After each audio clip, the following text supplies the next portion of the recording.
और आगे बढ़ते हैं, कुछ और खबरों का रुख करते हैं। पवित्र अमरनाथ गुफा की यात्रा का आज तीसरा दिन है। अमरनाथ यात्रा के लिए शिव भक्तों का सैलाब उमड़ पड़ा है। 57 दिनों की पवित्र श्री अमरनाथ यात्रा के दूसरे दिन करीब 20,000 श्रद्धालुओं ने बाबा बर्फानी के दर्शन किए हैं।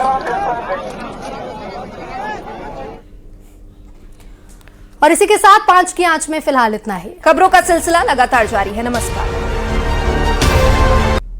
नमस्कार, बहुत स्वागत है आपका। अपना मध्य प्रदेश देख रहे हैं आप और मैं हूं आपके साथ सृष्टि शेखर। मध्य प्रदेश में चयनित शिक्षकों का इंतजार खत्म हो गया है। 5017 शिक्षकों को नियुक्ति मिली है और नए सत्र से स्कूलों में शिक्षक अब पढ़ाएंगे। तो मध्य प्रदेश में चयनित शिक्षकों का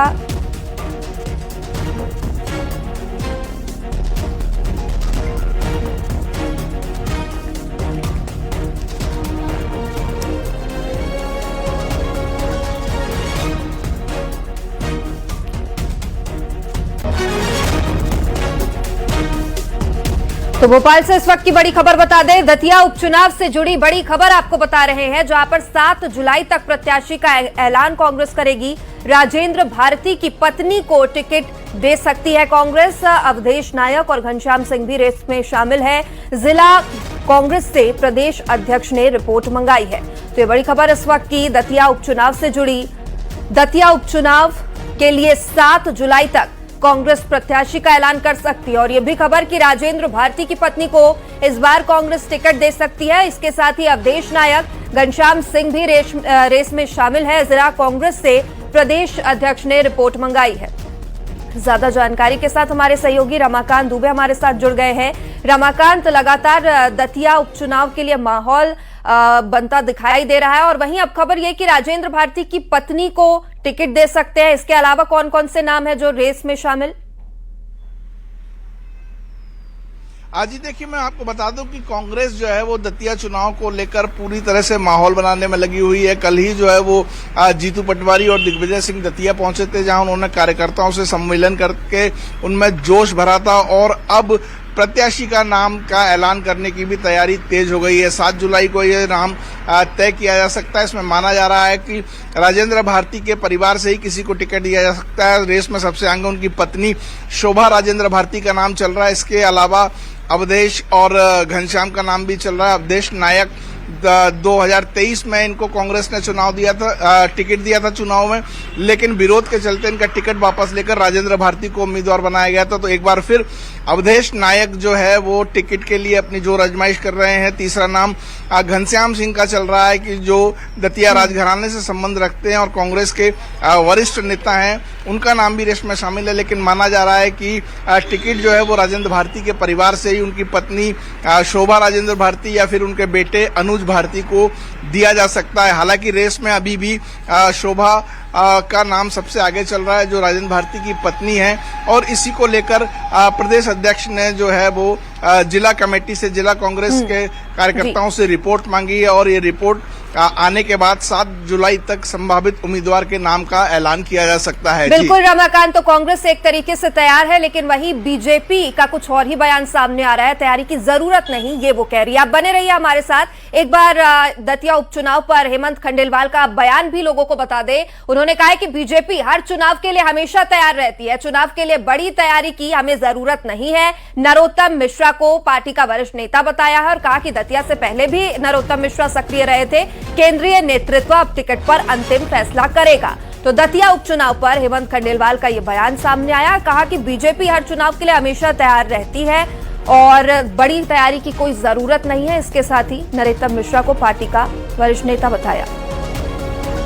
तो हर महीने बूथ का कार्यकर्ता की बैठक होती है, मंडल की बैठक होती है, जिले की होती है।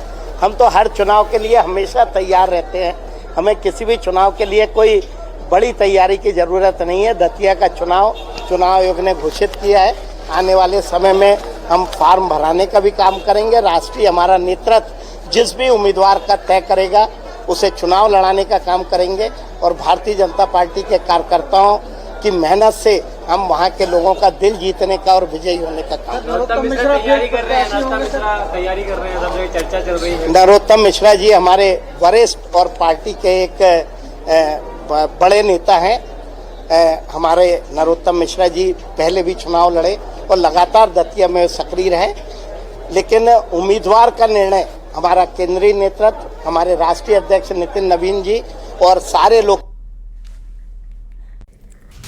और बुलेटिन में चर्चा सबसे पहले राम मंदिर में चढ़ावा चोरी की। चढ़ावा चोरी विवाद के बीच विश्व हिंदू परिषद ने जांच एजेंसी से एक बड़ी मांग की है। विश्व हिंदू परिषद के अंतर्राष्ट्रीय अध्यक्ष आलोक कुमार ने अयोध्या के डीएसपी और मामले की जांच अधिकारी आशुतोष तिवारी को पत्र लिखकर कहा कि जिन नेताओं ने सार्वजनिक मंचों पर मंदिर के चढ़ावे में चोरी या घोटाले के आरोप लगाए हैं, उनके बयान भी जांच के दौरान दर्ज किए जाए।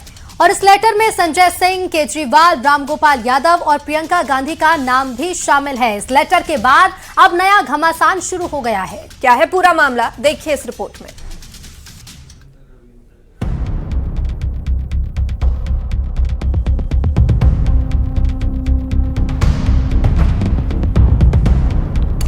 राम मंदिर चंदा चोरी मामले की जांच जैसे जैसे आगे बढ़ रही है, राजनीति भी उसी रफ्तार में चल रही है। अब विश्व हिंदू परिषद के अंतर्राष्ट्रीय अध्यक्ष आलोक कुमार ने अयोध्या के डीएसपी को पत्र लिखकर मांग की है कि वे संजय सिंह, केजरीवाल, रामगोपाल यादव, प्रियंका गांधी के बयान रिकॉर्ड करे और पूछे कि उनके पास चढ़ावा गबन के क्या सबूत हैं। इससे इन्वेस्टिगेशन में बहुत सहायता हो जाएगी। प्रोफेसर रामगोपाल यादव जी ने कहा कि 20,000 करोड़ से ज्यादा का घपला है। हमारी तो जानकारी में इतने पैसे वहां आए ही नहीं। प्रियंका जी ने कहा है हजारों करोड़ का चढ़ावा आता है, हमारी जानकारी में नहीं है। अब ये बड़े लोग हैं, पढ़े लिखे लोग हैं, पब्लिक डोमेन में बड़े पदों पे लंबे समय से हैं, तो ये जिम्मेवारी से बोलते होंगे, किसी आधार पर बोलते होंगे। इनके पास में कुछ लोगों ने बताया होगा, कुछ कागज दिए होंगे, कुछ तो भी सामग्री होगी। तो मैंने सोचा कि अगर पुलिस इनसे प्रार्थना करे कि आपने ये बयान दिया है, आपके पास जो कागज है, जो जानकारी है, डॉक्यूमेंट है, गवाह पता है, हमको बताइए, हम सारा उपयोग करके जांच पूरी करेंगे। विश्व हिंदू परिषद ने जितने भी आरोप लगाने वाले राजनेता हैं, उनको बयान दर्ज करने की मांग की है। बीएचपी का कहना है कि रामगोपाल, केजरीवाल, प्रियंका गांधी सभी झूठे आरोप लगा रहे हैं। कह रहे हैं 20,000 करोड़ की चोरी हुई। ये जानकारी कहां से मिली? इसी प्रकार केजरीवाल, जो कल तक कहते थे मैं जन्मभूमि में नहीं जाऊंगा, मेरी नानी मना करती है, उनकी पार्टी के लोग कहते थे वहां कुत्ता भी पेशाब नहीं करेगा, और आज वो राम भक्त बनकर वहां जा रहे हैं और वो भी आभूषणों की और पैसों की चोरी के आरोप लगा रहे हैं। कहीं प्रियंका वाड्रा इसमें शामिल हो गई हैं, कहीं और लोग इन सब आरोपों में शामिल हो गए हैं। कोई आधार किसी के पास नहीं, कोई सबूत पेश नहीं कर रहा। अब सीमाएं पार हो रही है। इसलिए हमने एसआईटी से मांग की है, इन्वेस्टिगेटिंग ऑफिसर से मांग की है, इन सबको भी बुलाइए। अब वीएचपी की मांग पर विपक्ष ने निशाना साधा है। कांग्रेस नेता राशिद अल्वी ने कहा कि वीएचपी चंदा चोरों को बचाना चाहती है। चंदा चोरी वो लोग करते हैं और सवाल विपक्ष से कर रहे हैं। इतनी निंदनीय बात है। चोरी तुम करोगे, जवाब रामगोपाल यादव से और केजरीवाल से मांगोगे, डकैती तुम डालोगे और विपक्ष पे इल्जाम लगाओगे। इससे उनकी इज्जत और ज्यादा खराब होगी।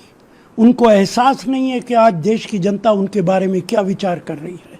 सरकार प्रभु श्री राम के नाम को आगे करके चुनाव तो लड़ती है, बाकी सारी चीजें तो करती है, लेकिन जो प्रभु श्री राम को भी ना छोड़े वो आम जनमानस को क्या छोड़ेगा। तो चंदा चोरों का बहिष्कार जो है उत्तर प्रदेश की महान जनता ने किया। हालांकि कुछ दिन पहले इस मामले में संजय सिंह एसआईटी के पास पहुंचे थे, लेकिन वीएचपी का कहना है कि वो कोई सबूत नहीं दे पाए। अब वीएचपी आरोप लगाने वाले सभी नेताओं को जांच में लाना चाहती है, जो राम मंदिर में करोड़ों की चंदा चोरी का आरोप लगा रहे हैं, जिससे एक बार फिर घमासान मच गया है। Bureau report, news 18।